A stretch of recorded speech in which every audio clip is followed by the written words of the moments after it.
Hey everyone, how's it going? Welcome to NoDQ&A video right here on NoDQ.com, as well as the YouTube channel and NoDQ&A videos affiliate, ringsidenews.com. Got your questions today from twitter.com using the hashtag PAIV. Let's get started with the first one, which comes from NoDQ&A fan. Hey Aaron, with recent reports of former stars returning, who would you like to see return, and do you think Angle will return? Even though the reports are out now that Kurt Angle is apparently not coming back to WWE according to WWE themselves, I still think there's a chance we will see Kurt Angle at some point in WWE again, even if it's not in a wrestling role. I think it would be awesome for Kurt Angle to come back, and if not wrestle, I mean, that would be ideal for him to get back in the ring and have one or two more matches and then go into the Hall of Fame. But just being able to see Kurt Angle out there and help elevate the younger talent, maybe have Kurt Angle aligned with American Alpha, that would be a great send-off for Kurt and allow him to end his career on a high note. And I still think there's a chance it will happen. And I will not rule out the possibility that WWE purposely put this information out there just so fans would not expect it. And then if and when Kurt Angle does return, it'll be more of a surprise. Now, regarding former stars returning, I'm not a big fan of WWE bringing back a lot of people from the past. I think that that's not the key to making the brand split work. What will make the brand split work is keeping the brands separate and putting an equal emphasis on SmackDown compared to Raw. And establishing new talent, building up new stars. I mean, at the end of the day, that's the goal. Now, if you're going to bring back past stars to help elevate younger talent, I would love to see people like Shelton Benjamin be brought back, maybe even Charlie Haas, some of the guys that could help work with the younger talent and take them to the next level. Those are some of the guys I would like to see come back. Maybe even Carlito. There's been a lot of talk about him coming back. I would like to see him, and maybe a few others from about 10 years ago, but not going back any further than that. This one comes from Troy Lucas. Is it time to turn Roman heel because the crowd is going to eat him alive when he comes back? Please answer in video. I think that this would be a great opportunity to turn Roman Reigns heel coming off of this suspension.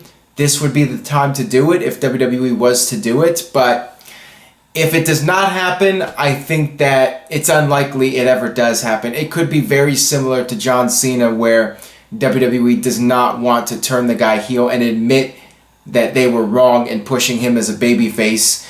Who knows? The suspension might change things. It might change Vince's mind about Roman Reigns, and Vince might feel that Roman needs to be put in a different direction. And time will tell. Like I said, if it's going to happen, now would be the time. And speaking of Roman, I got this question from Andrew. Hey Aaron, first time asker, would it be a good idea if WWE took this suspension as an opportunity to repackage Reigns? Absolutely. This would be WWE's opportunity to really do something different with his character. If not turn him heel, which is the ideal thing to do, at least maybe give him a little bit of a makeover, maybe change his look a little bit, maybe give him some new entrance music, just something. So when he comes back, fans aren't just focused on the suspension, but there's something new for them to pay attention to, whether it's new entrance music or new attire or something different about his character. I think that that would really be ideal to do something with Roman Reigns and take this negative and turn it into a positive and see where it goes. This one comes from British heel Allen. Do you see Reigns taking the pin at Battleground if he keeps his space in the match? And how do you think this will affect him? I definitely see that match still happening. As I mentioned in previous videos, if WWE knew about this before Money in the Bank, they would not have announced the Shield Triple Threat match if they knew Roman Reigns was getting suspended. So they're going to go through with it. Reigns will be back in time for the pay-per-view. Will he win back the title?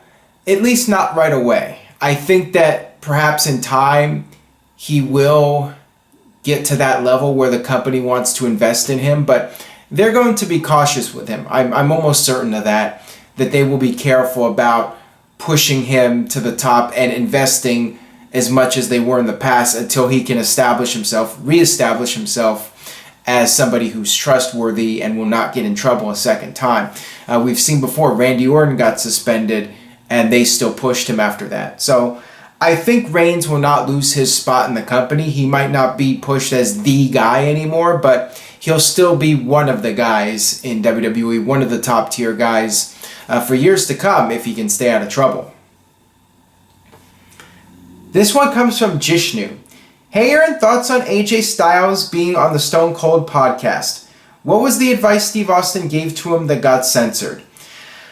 I do not remember what he said that was censored, but if any of you out there knew what he said, go ahead and leave a comment. I thought it was a good podcast, not the best, not the worst. I did find it interesting that they did bring up TNA. Not the fact that TNA was brought up, just the fact that the words TNA, the letters TNA and Dixie Carter were mentioned on a WWE broadcast. To me, that was just surreal because for the longest time, we never hear anything about TNA on a WWE show. And it really had to be done, though, because AJ spent such a long time in TNA. And it was interesting hearing him talk about TNA and why he left the company and working in New Japan and coming into WWE. It was a very good interview. I would definitely recommend checking it out. I thought it was well done. This one comes from Mikey. Should Vince give Triple H full creative control of SmackDown as an experiment to see how he would do? I think that would be a good idea. I like the idea of different people running each show. Have one person or one group of people run Raw and have another group run SmackDown, and let there be some real life competition between two sets of creative. That way each show has a unique feel to it, and also everyone's trying to one up the other one. One side's trying to do better than the other, and you create artificial competition, and that should be at least somewhat of a positive in increasing the quality of both shows. It's not perfect. It's not like WWE versus WCW competition, but it's something, and it should make somewhat of a difference. So having Triple H run SmackDown and Stephanie run Raw, or Shane run Raw, or Michael Hayes run SmackDown, or whatever combination you want to do, I think that would definitely be the right way to do this brand split. This one comes from L. Charmanator. That's an interesting username. Hey Aaron, could we ever see CM Punk return? And if so, how would you bring him back or book him?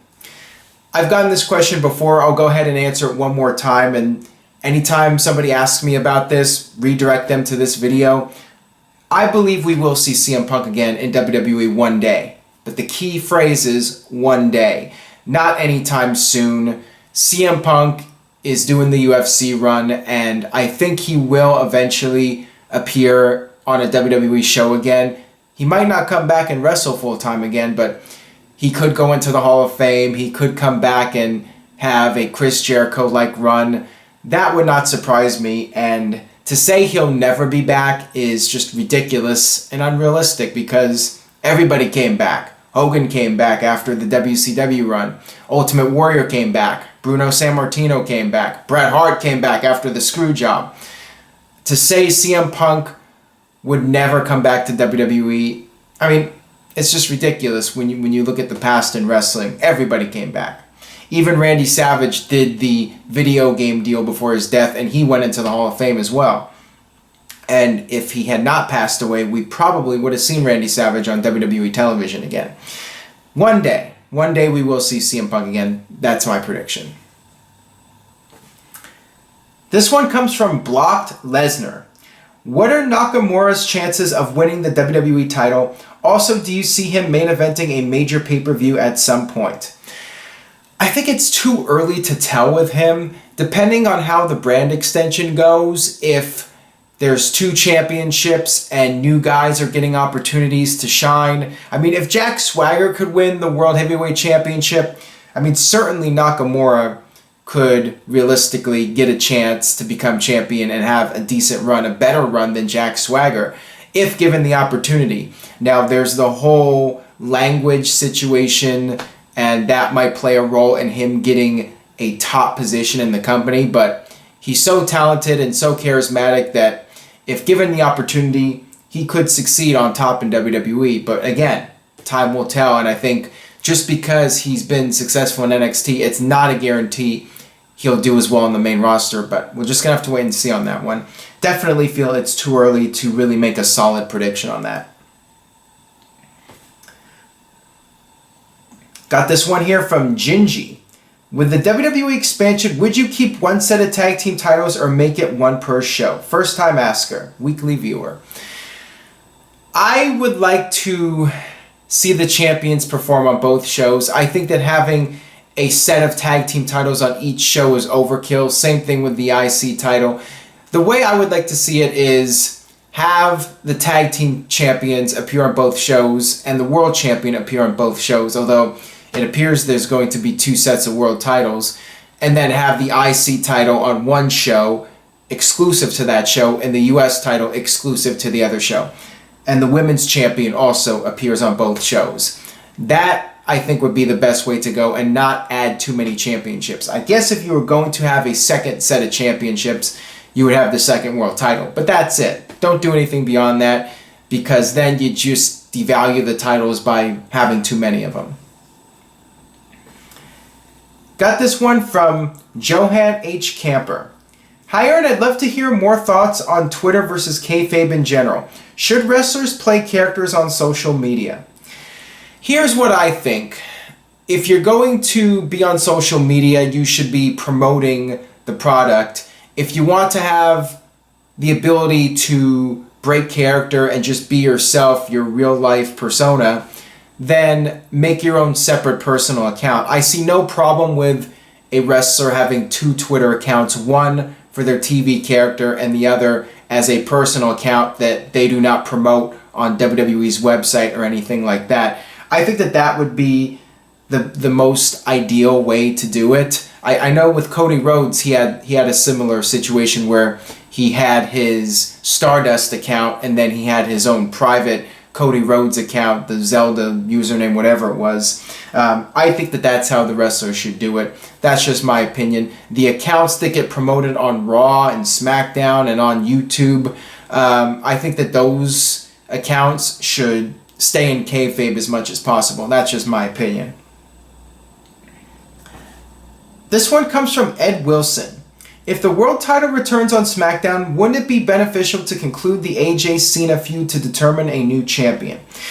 I did bring this up a few weeks ago, the idea that you could have a match or even a tournament that ended with AJ Styles versus John Cena for the title and have AJ beat Cena to be the first SmackDown World Champion, and that would really take AJ to the next level. If that is how WWE is going to go with a tournament or doing AJ Styles versus Cena, I would like to see AJ win the whole thing and become the first world champion. Really, John Cena doesn't need it. AJ Styles could benefit from being the first SmackDown World Champion and having that be part of his resume and his legacy in WWE. That, I think, would be very, very beneficial to him. This one comes from Simon Lee. Hey Aaron, now that the brand split is coming, do you think that Tyler Breeze, Apollo Crews, or Baron Corbin will be getting any major push soon? Not necessarily. I think if anything, the brand split will help the new talent coming in to get pushed. The guys like Samoa Joe and Finn Balor and Nakamura, as I mentioned earlier. I do not see Tyler Breeze getting a bigger role in WWE. I think what he's doing with Fandango is probably as far as he's going to go at this point. Baron Corbin is going nowhere, and I think it's time to just overhaul him and change up his look, do something different with him, because what they're doing right now isn't working. Apollo Crews, same thing. He needs some kind of change. The whole idea of him coming out and just smiling and doing his thing like that, it's not really catching on with the mainstream fans. The act that's really catching on right now is Enzo and Cass, and they should be able to benefit from this brand split. They've already been getting a good amount of television time, and they could be the top tag team in WWE for quite some time. But as far as the guys you mentioned, it might help initially, but in the long run, I really don't see any of them really benefiting long term from this brand split. That'll do it for this edition of NoDQ&A video. Thanks as always for watching. Stay tuned to NoDQ.com for the very latest regarding Battleground and the brand split, all the latest news and rumors regarding that. Subscribe at youtube.com/AaronRiftNoDQ and on my personal account at youtube.com/AaronRift. And I will see you guys next time for more NoDQ&A video.